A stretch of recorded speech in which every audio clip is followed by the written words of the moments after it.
Just seemed like the pastorly thing to do there. Hey, I know that time. I've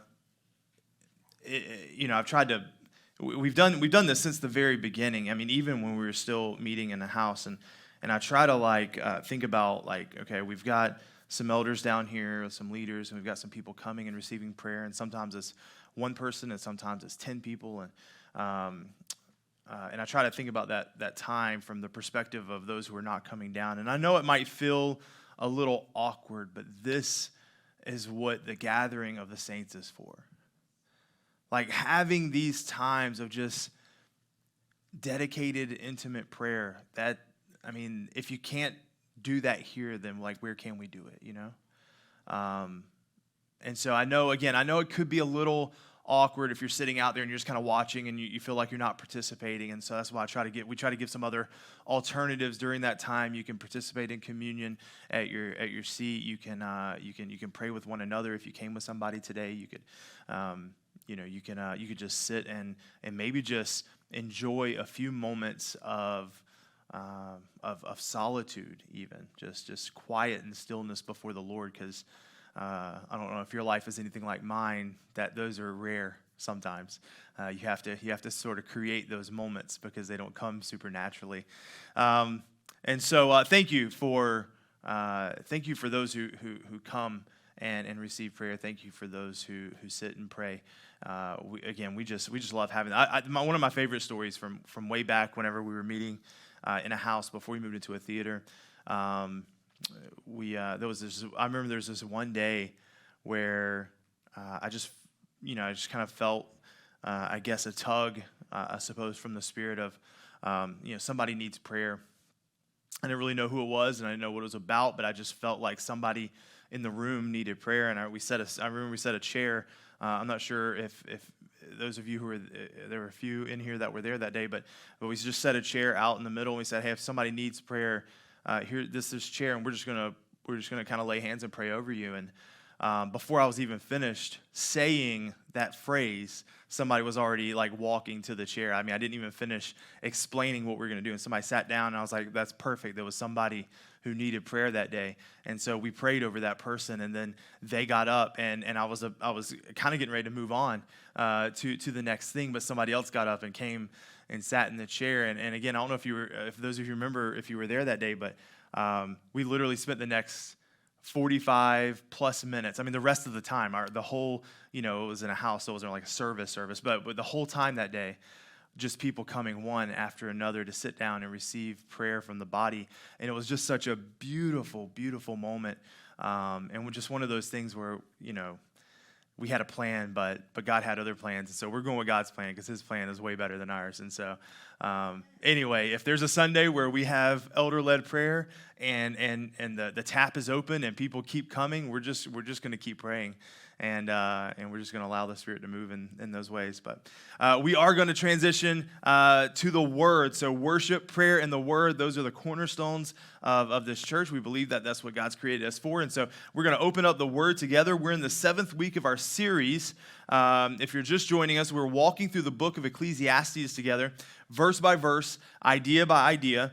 We've done this every summer in our short time here in Greenwood as Legacy City. We've done this every summer as a summer scripture series, we call it. And so we've walked through several books of the Bible together. And I have to tell you, and I've told you this before, but this is really one of my favorite ways to teach. I think there is absolutely a place for topical teaching. I think there's absolutely a place for it in the church and in the pulpit and on the platform, whatever you want to call it. And I think that's where pastoral discernment leads to me and the elders, the leadership being able to pinpoint issues and concerns from within the church that need to be addressed. But I love being able just to open up the Word of God and just teach from a specific passage. Whatever is in that passage that's up next, that's the topic that we get to deal with. And I just love that so much. It's so freeing, I think, to be able to do it that way. And so, and these topics throughout Ecclesiastes, they've been very interesting to say the least. If you've been with us and you've been going through this, then you know this is true. Ecclesiastes has been very interesting. Topics like death and mortality. Everything is vanity, life, work, like everything is vanity, and we've been talking through this, and today we're going to turn into a new topic. We're going to be in Ecclesiastes 4 through 16, and so if you have your scripture journals or if you have your Bible and you want to get there, if you have your phone and you want to get on your phone, it'll also be on the screen behind me, of course, in just a few moments, but our new topic is work-life balance. That's where he starts out in this particular passage, work-life balance. And that's a pretty hot topic these days. Have you guys heard of that phrase, the phrase like work-life balance? As anybody? I think like 2 people, cool. And so basically it's this idea of like, how do I keep work from running and therefore ruining my life? How do I keep work in check? How do I keep from getting burned out from work? You know, there's this big push for employees to make more money so that they can, be better compensated for their time. But at the same time, there's a simultaneous push to simply work less. So more money and less work. But it couched in all of that is this idea of work-life balance. Spain, I just read about a week or 2 ago, Spain just this year, from a government perspective, has decided to sort of pilot a 32-hour work week across the country with many different companies. So instead of a 5-day work week, it's a 4-day work week. And so they're going to pilot that and see how that goes. And listen, we're all looking for that work-life balance. Like when I Google that phrase, if you were just to Google it right now in your seats, you get articles and op-eds right at the beginning from Forbes, New York Times, Harvard Business Review, and all of these have exhaustive lists on how to achieve a better work-life balance, how to better balance your life between the 2 biggest things, which is work and sort of like home, family, free time, etc. But what's also interesting is that God cares about this topic. Through Solomon, God inspired the text that we're going to start with today, which corresponds pretty closely to the modern concept of work-life balance. So if you're taking notes, our title this morning is 3 is better than 2 is better than 1. Some very easy math there. 3 is bigger than 1 is bigger than 2, 3 is bigger than 2 is bigger than 1. 3 is better than 2, better than 1. All right, so we'll get to that in a bit after we get through this work-life balance. But we're going to read our whole passage. It's going to be, again, Ecclesiastes 4 through 16. We're going to read the whole thing, and then we'll sort of go back and begin to break it down.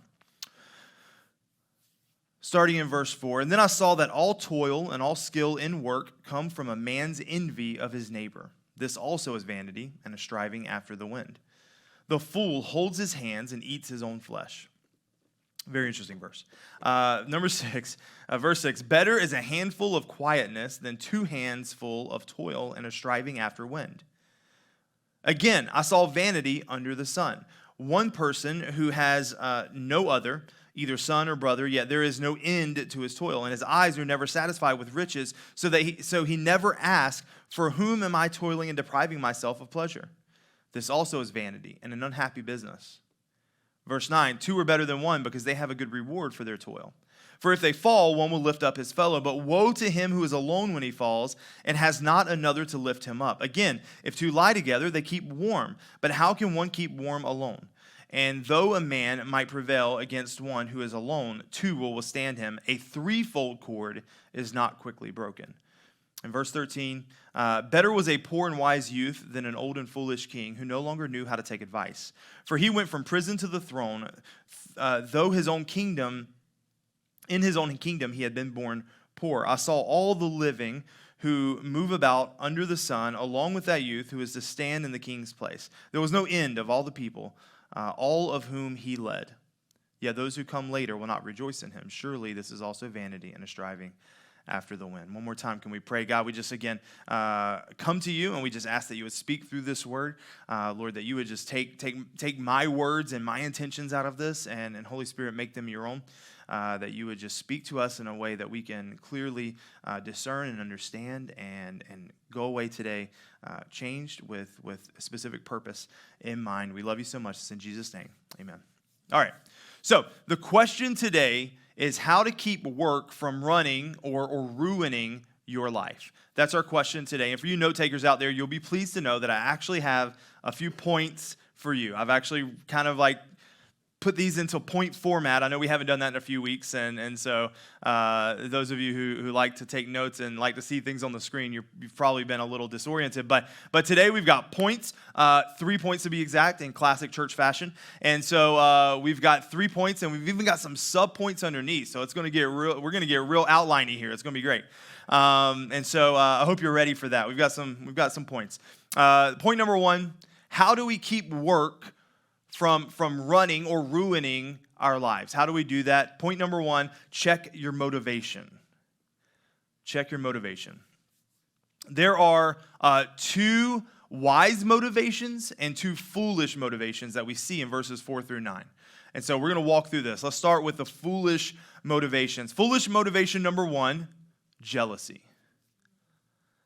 Green with envy, right? Point number 1, sub-point number 1, if you will, foolish motivation, jealousy. In verses 4 through 6, Solomon presents sort of a study on contrasts. On one side, you've got the jealous overachiever, and on the other side, you've got the lazy underachiever.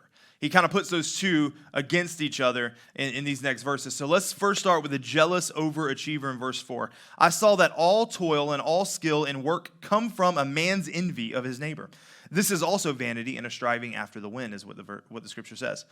The first sentence in that verse is a bit difficult to translate, but I actually like how the Holman Christian Bible puts it. I saw that all labor and all skillful work is due to a man's jealousy of his friend. In other words, Solomon's point is not that jealousy is the result of labor, but that jealousy is the motivation for labor. Does that make sense? So what does Solomon mean by the word, we kind of interchange the word jealousy and envy. I mean, envy sounds a little bit worse, but really they're more or less the same. How does Solomon, what does he mean by this word envy in verse 4? Another word we could actually use here would be rivalry. Like we interchange envy and jealousy, but another word right here that could be used is rivalry. Have you heard the phrase keeping up with the Joneses? That's what this means. It's the part of human nature that thinks, I want to be better than the next guy. In some way or another, I want to be better. Maybe I can dress a little bit better than he does. Maybe my truck will be like 10 years newer and Carolina squat even deeper than his does, whatever. Like maybe I'll be better educated or I'll live in a nicer neighborhood. But there's always this one-upsmanship with people. You see, a lot of us, many of us, we work our tails off in order to achieve these status symbols for the sole purpose of proving I'm better than you are. Are people really dumb enough to fall for that? Yes, absolutely. You and I are dumb enough to fall for that. We don't like to admit it, but at times, this can be us. Now, the preacher has already told us that work is a gift from God, right? He told us that back in Ecclesiastes 2. But like all of God's blessings, work can be distorted by sin. And so here the preacher points out that much of our work is motivated by envy, which is simply, if I can give you kind of a definition, a sinful desire to get ahead in life by getting ahead of other people. You know, some would say that getting ahead is the goal. That's the American dream. And if so, what difference does it make what precipitated the achievements? If it was envy, that's fine, but at least you got to the goal.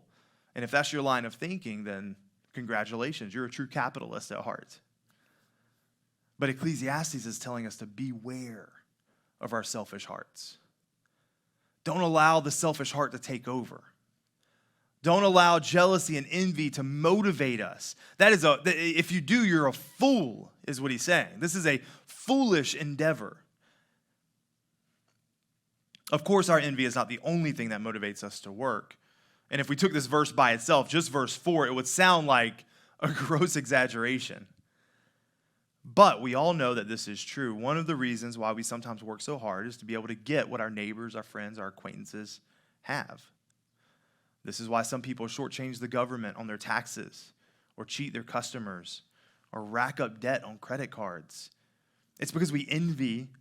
We're jealous of what other people have and will do anything to get it. The world is full of Joneses trying to keep up with other Joneses. And we don't want to get caught in that rat race. In fact, I want you to see 3 facts about jealousy from this passage. First, jealousy is everywhere. We find this attitude with groups of junior high school girls, and we find it among professional athletes. Like, it's a problem with young people, and it's a problem with senior citizens. It shows up when mothers of preschoolers get together for a play date, and it shows up when the leaders of the free world meet at the United Nations. Solomon says all toil and all skill in work is the result of jealousy. It's everywhere. But second, it's also a pretty powerful motivator. It's a pretty powerful jealousy produces toil, and it produces skillful work. In other words, it makes people work hard, and it tends to create a pretty good output, a remarkable output. There are men who put in countless hours at the gym for the sole purpose of being the most swole guy at the gym. There are people who spend hundreds of hours carefully manicuring their lawn, getting those edges right, getting the hedges right, just so that they can have the nicest yard on the street. It's a powerful motivator. It gets stuff done.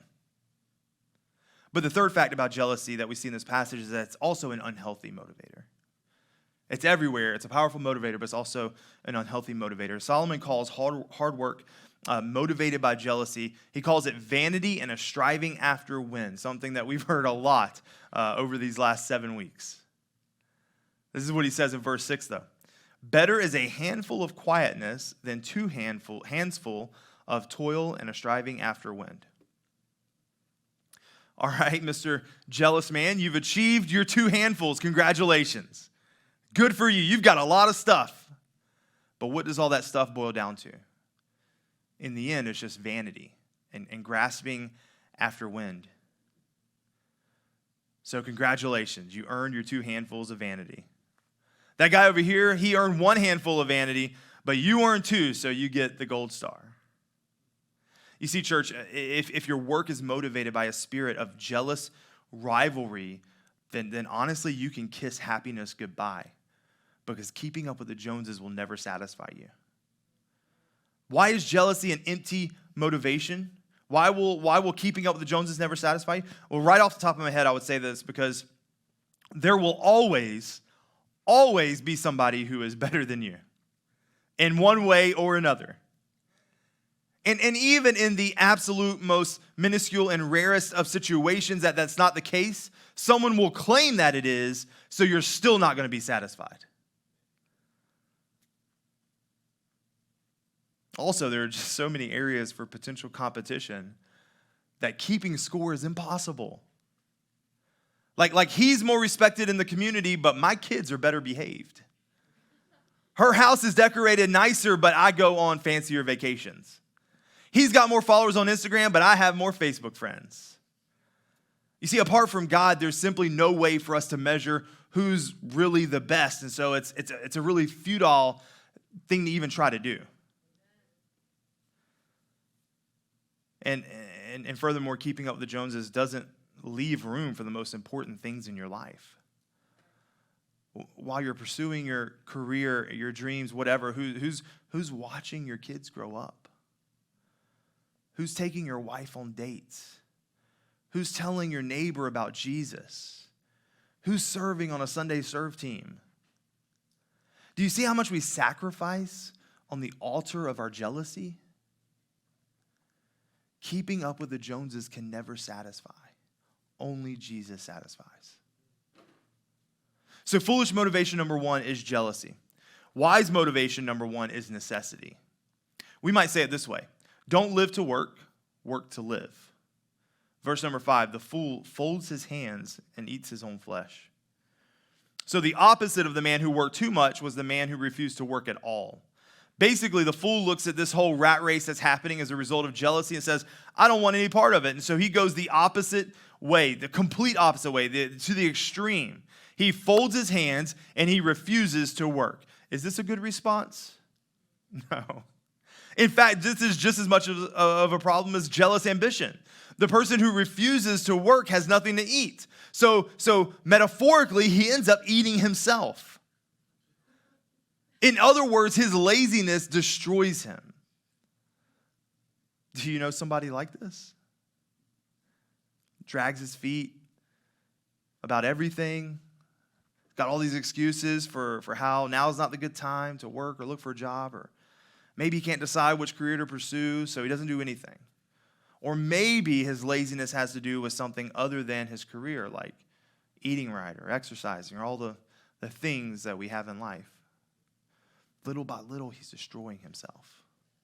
Laziness leads to destruction. This is a very common theme in the wisdom literature. These verses describe two equal and opposite errors. A toil or work can become all-consuming, so idleness can also become self-cannibalizing. Which way do you lean? Are you tempted to envy what other people have and wear yourself out trying to get it? Or do you feel like you're above all that and you have such a negative attitude about work that you just avoid it altogether?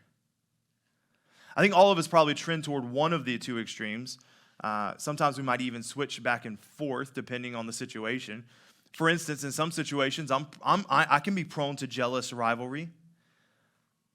But sometimes when it comes to like running a marathon, for example, my tendency is to be like, you guys go for it. I'm perfectly fine sitting right here being lazy with my hands clasped because I'm not interested in running. I don't even know how many miles it is. It's too many miles. Too many Ks. 1K is good. Too many Ks is bad. I think we would do well, though, to recognize our sinful tendencies and to work hard to counteract them. We are called to live in the same, we're called to live in like this tension of having to work, because we have to work, it's a necessity, and being lazy. Being lazy is not a necessity, but taking care of oneself and having those Sabbath times, and that is good. So you got to find the middle ground there. In fact, going back to verse 6, the preacher has some good advice on this.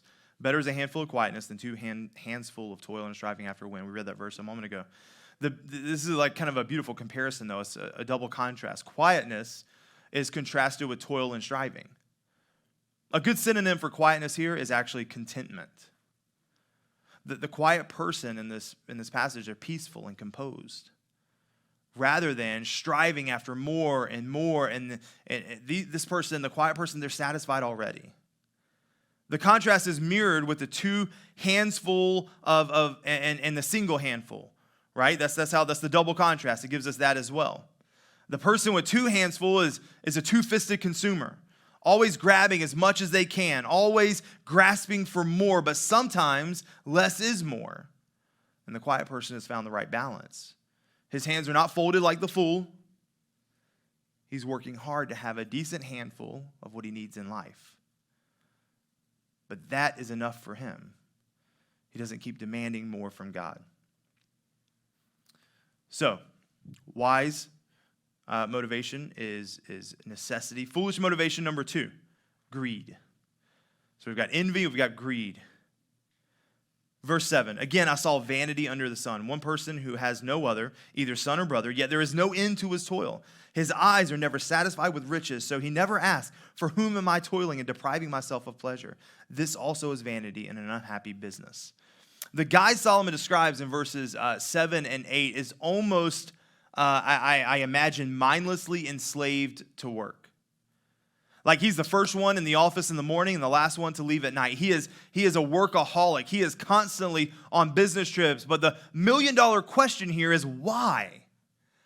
Solomon says, for whom are you doing this? Who are you working for, bud?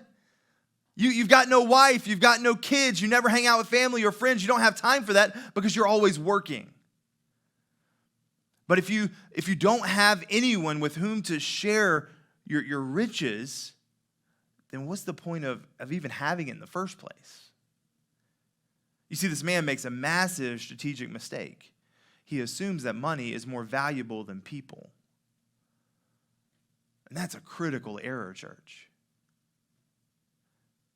And that brings us to wise motivation number 2, generosity. I said there were 2 foolish, 2 wise in this passage, generosity. Now, this motivation isn't specifically stated, but Solomon's argument sort of pushes us in that direction. The man who is enslaved to work in verses 7 through 8 should consider the question, for whom? And if he would follow Solomon's advice about community in verses 10 through 12, which we'll get there in a moment, his answer would be, for others. I work so that I can take my kids to McDonald's or Wendy's for ice cream, right? Like, it's a silly thing, but that's something that I can do. I work so that we can go on family vacation. I work so that I can help put my kids through college. I work so that I can have money for presents at Christmas. I work so that I can give back to the Lord and get to church.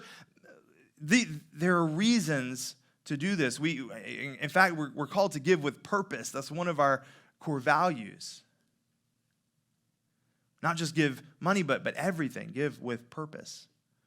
So let's examine this for just a moment. Let's look back at these verses. The preacher tells us it's a sad story of this man he's not mentioned by name. We don't know his name, but it's clear he lives and works alone. It appears as though he doesn't have an heir. He doesn't have a son, a daughter, anything like that. So he's working only for himself, not for the blessing or for the benefit of anybody else. And as the preacher looked at the man's life, he saw that it was vanity from beginning to end. And apparently the man didn't even stop. He never asked himself what he was doing with his life. So here he was making costly sacrifices to advance his career, to build up his bank account, yet never once did he ever consider, is it all worth it? The preacher could see that it wasn't worth it. His possessions could never satisfy his soul. And without anyone to share it with, it was all in vain. I think what the preacher saw here is a warning for all of us against isolation, selfishness, greed, and even sinful addiction to work. We need others in our lives, as we're about to read, and we have to combat greed and selfishness. To find pleasure in our work, we have to ask ourselves the question from verse 8 and then come up with the right answer. For whom am I toiling? And our resounding answer as followers of Jesus should be not for ourselves, but for the glory of God and for the good of other people, including the people I love within the family of God. This is for whom we toil. I feel like we've gone down a little bit of a rabbit trail. But if you remember the original question, it was how to keep work from running or ruining your life. Point number 1, check your motivation. Point number 2, invest in community. Don't be like the man in verse 8 who works so hard that he doesn't have time for people. Invest in community. Verse 9, 2 are better than 1 because they have a good reward for their toil. According to this simple comparison, it's better to share our life and work than to try to make it on our own. The preacher is not, I know sometimes this verse gets brought into weddings and marriage ceremonies. The preacher is not simply talking about marriage here. Although, of course, a God-centered marriage is living proof of this principle. But the preacher was talking about all of the other relationships that we have too. We were never designed to go at it alone, but always to be in community with other people. You understand, church? The buddy system is not just for school field trips and swimming in the ocean. It's God's plan for our life and our service to Him. It's been this way since the very beginning, when God created Adam and said, it's not good for man to be alone. Togetherness is better than loneliness. Connection is better than competition. 2 is better than 1. And so I think in verses 10 through 12, we get to see a couple of benefits of community. We get to see how community helps create productiveness in our work. It helps the fallen, it warms the cold, and it defends the weak. Those are the 4 things that I think verses 10 through 12 show us. It says this, for if they fall, one will lift up his fellow, but woe to him who is alone when he falls and has not another to lift him up. Again, if 2 lie together, they keep warm, but how can one keep warm alone? And though a man might prevail against one who is alone, 2 will withstand him. A threefold cord is not quickly broken. So real quick, let me give you 4 benefits of community. Benefit number 1, you can be more productive in your work. It says that they have, in verse 9, they have good reward for their toil. Working together leads to more satisfying outcomes than working alone. It's proven you'll accomplish more than twice as much whenever you put two people together. You'll get more difficult jobs done by encouraging one another. Cooperation among friends makes for more efficient labor. Two friends working together could build houses for each of them much easier than two could working individually on their own houses. There's a saying. I think Greg texted this to me the other day. Yesterday maybe. Many hands make light work. I can't help but get an image when I talk about this of an arch, like an arch. You know what an arch is. It's like St. Louis Arch. You know the St. Louis Arch? I get this image of the arch, right? Like I think about two people working together, supporting one another. And the arch is made up of two sides. If you cut it down the middle, it's made up of two sides that alone cannot stand. They literally, they would be functionless. They could not stand. But when you put them together and you make the arch complete, they are now so much stronger than they were individually. The two sides come together to create an unbelievably strong force. The same goes for us. We were made to be in community, and if you're in community, you're stronger for it. You're more productive for it. I remember back when I was dreaming about having a wife, and I was making this mental list of what qualities I wanted her to have, and the thing that was always at the top of the list: will we make a bigger impact for the kingdom of God together than apart? That was my guiding principle. Two is better than one. We get more stuff done. Benefit number 2, there's help for the fallen. In verse 10 it says, "For if they fall, one will lift up his fellow, but woe to him who is alone when he falls and has not another to lift him up." Side note, for some reason this verse always brings to mind, this is an old commercial. It's a Life Alert commercial. Some of you might be a little too young to know. I don't know. It sounds like a couple people know what I'm talking about, but this is older lady. She's walking around her living room and she falls down and then she yells out, "I've fallen and I can't get up."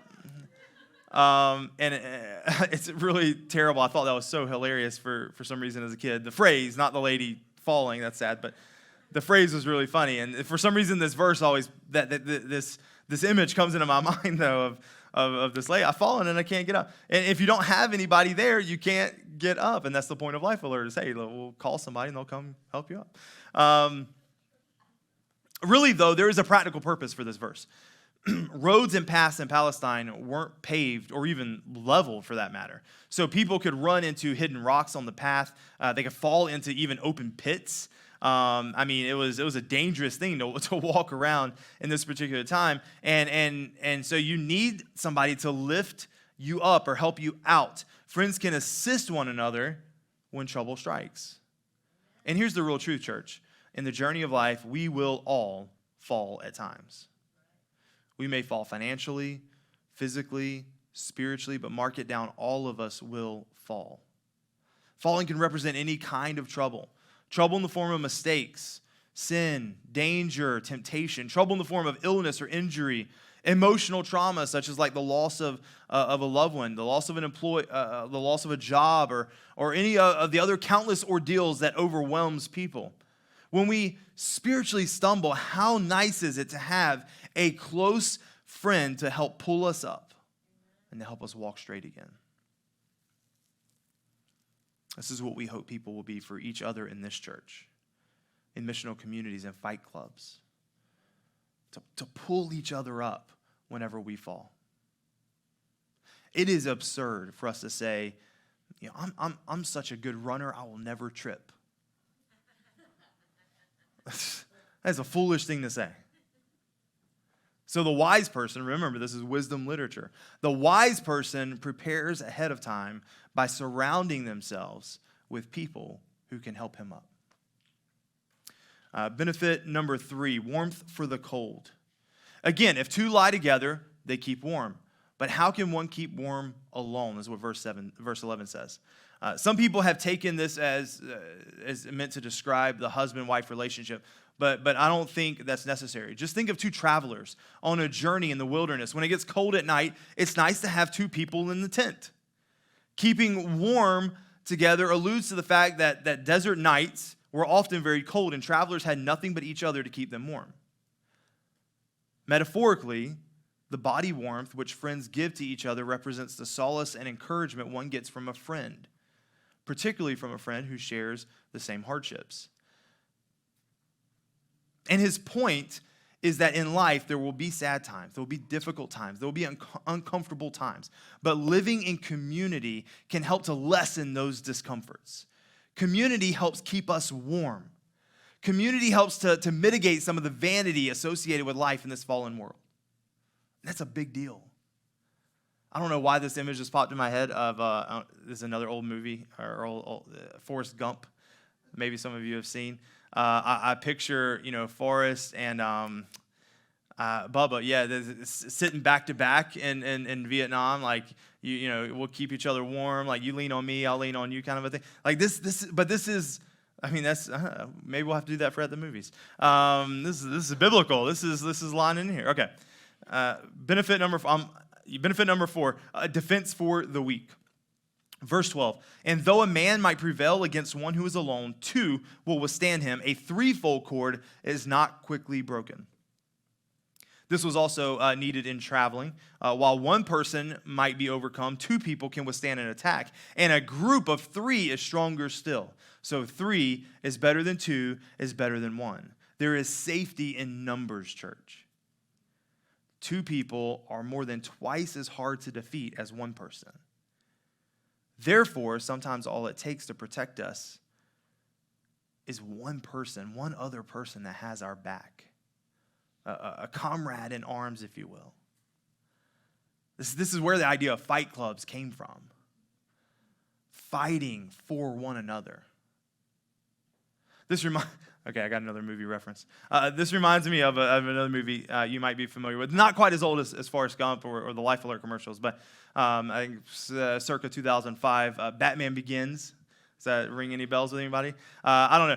At one point in the movie, I'm not going to give you the long, but at one point in the movie, Police Commissioner Gordon, he's stressing out about wondering how he could ever bring this dangerous criminal to justice. And the commissioner he's just one man after all. He's just one person. He's just one guy. How can he do this? How can he stand against the forces of darkness in the city? And I love it when it happens. Then Batman, he comes forward and he says, now there are 2. Now we are 2. We're going at this together. Even though we might not be traveling the open road or living in Gotham, all of us will face a common enemy. As Christians, we can count on attacks from Satan as well as from the world. But we find in God's word that there is strength in numbers. We're supposed to be watching out for and praying for one another. Do you do that? Can I challenge you? Do you do that?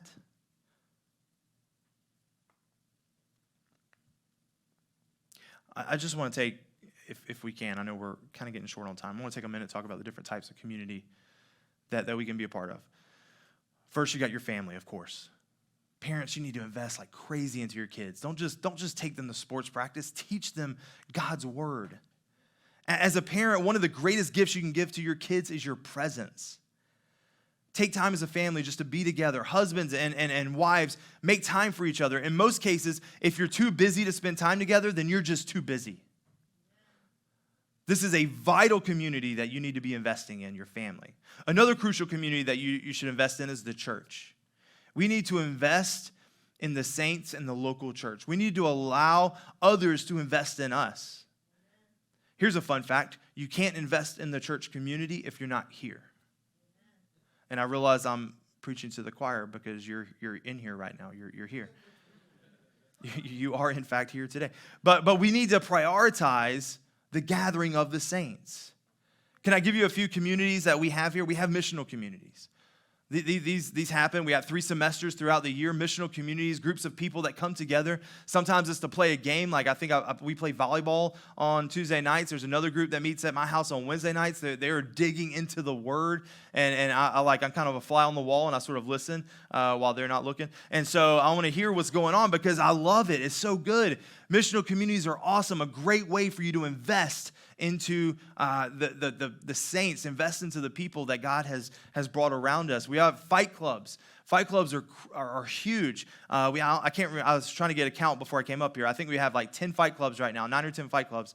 And these are groups. Well, some are like 6 or 8 people, but they're typically supposed to be groups of about 3 to 4 people that get together and they fight for one another. They go to battle for one another. They fight for each other's marriage. They fight for each other's well-being. They fight for each other's mental state. They fight for each other's spiritual lives in prayer and in so many other ways. Fight clubs are huge.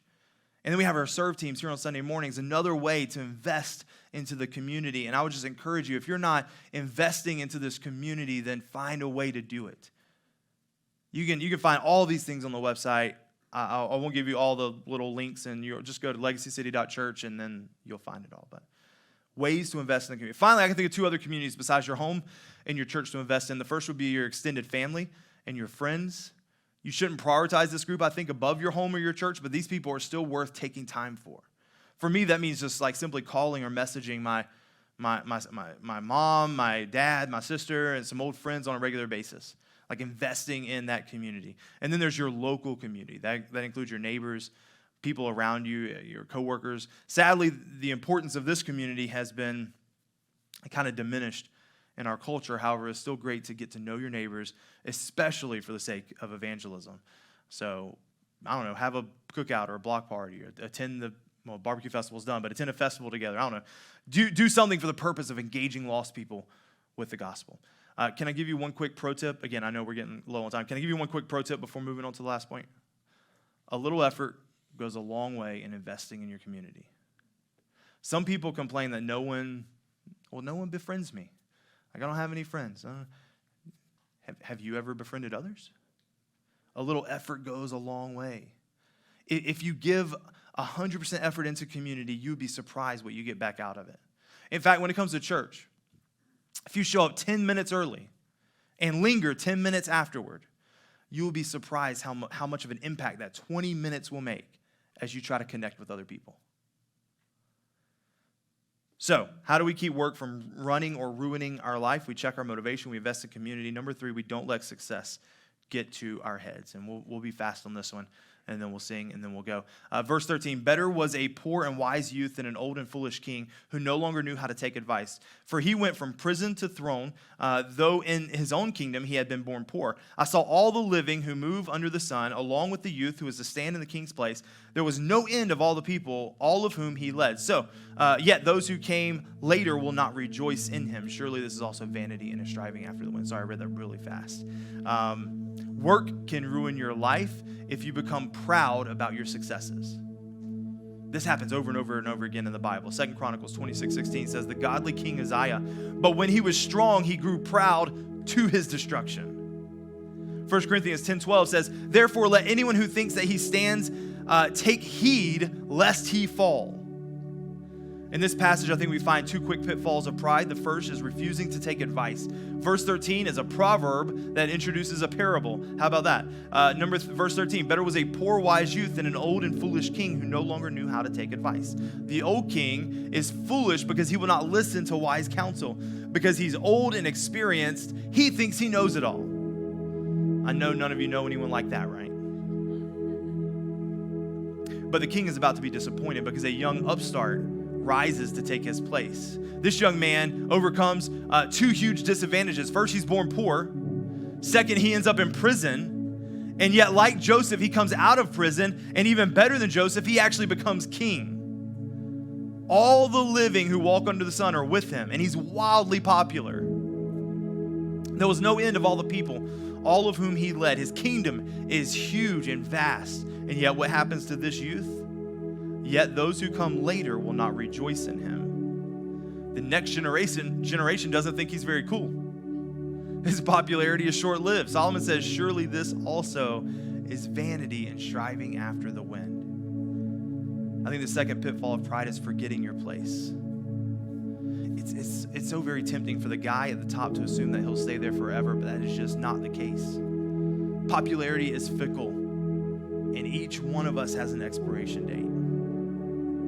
So, don't let work ruin your life by turning you into an arrogant person. Listen to wise counsel. Remember that you won't stay on top forever. Then let that knowledge push you to find satisfaction, not in work, but in God. Be humble, recognize your own limitations, and find joy only in grace. God, we thank you for our time this morning. We thank you that you have spoken to us through your word, through your servant. And God, we just pray that we would take heed the things that we've talked about, that we would examine our own lives, examine our own work ethics, examine how we spend our time and who we pour into, that we would look at our community. Are we in community with somebody who is fighting for us, and are we fighting for somebody else?